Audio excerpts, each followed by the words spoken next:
కామారెడ్డిలో ప్రభుత్వ degree college Arora భూములపై మొదలైన రాజకీయ రగడ కాంగ్రెస్ బీజేపీల మధ్య అగ్గిరాజేస్తోంది. నేతల సవాళ్లు ప్రతి సవాళ్లతో వేడెక్కిన రాజకీయం ఇవాళ హౌస్ అరెస్టులు, చెక్ పోస్టుల ఏర్పాటు వరకు వెళ్ళింది. బ్రేకింగ్ సైరన్ అదే. కామారెడ్డిలో పొలిటికల్ హై టెన్షన్ కొనసాగుతోంది. బీజేపీ చెలో కామారెడ్డి పిలుపునివ్వడంతో పోలీసులు అలర్ట్ అయ్యారు.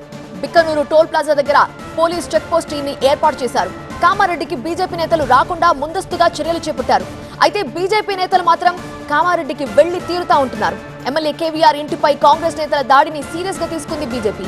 ఎమ్మెల్యే తప్పు చేస్తే మేమే చర్యలు తీసుకుంటామని, కానీ ప్రశ్నిస్తే కాంగ్రెస్ దాడులు చేయటం ఏంటని నిలదీస్తున్నారు. ఇక రేపు కలెక్టరేట్ లో తేల్చుకుందామన్నారు ఎమ్మెల్యే కేవీఆర్. దీంతో ఎప్పుడు ఏం జరుగుతుందో అనే టెన్షన్ అక్కడ నెలకొంది. పోలీసులు కూడా భారీగా మోహరించారు అక్కడ.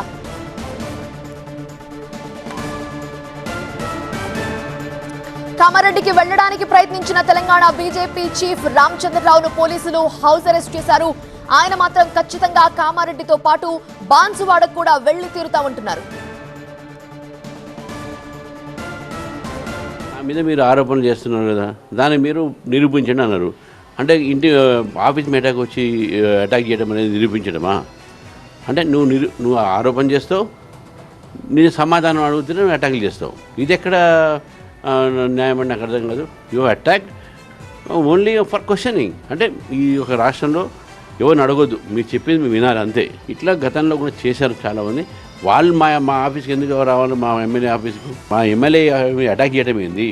మేము పోతా అంటే పోలీసులు మమ్మల్ని అరెస్ట్ చేసారు. తర్వాత బాన్స్వాడ ఇంకా డేంజర్ ఉన్న సిచ్యువేషన్. నిన్న 70 మంది బీజేపీ కార్యకర్తలు అరెస్ట్ చేశారు. ఎందుకు చేశారు? బంద్ 144 పెట్టారు. మనం బంద్ కాళ్ళు ఇచ్చినాం. ఒక అమ్మాయి మీద అఘాత్యాలు చేసే ప్రయత్నం చేశారు ఎంఐఎం వాళ్ళు. దాన్ని కూడా మేము వ్యతిరేకించవద్దా? ఇది ఈరోజు ఈ యొక్క ప్రభుత్వం ఒక పరిస్థితి మీద మేము ఈరోజు తప్పకుండా ప్రొటెస్ట్ చేస్తాము.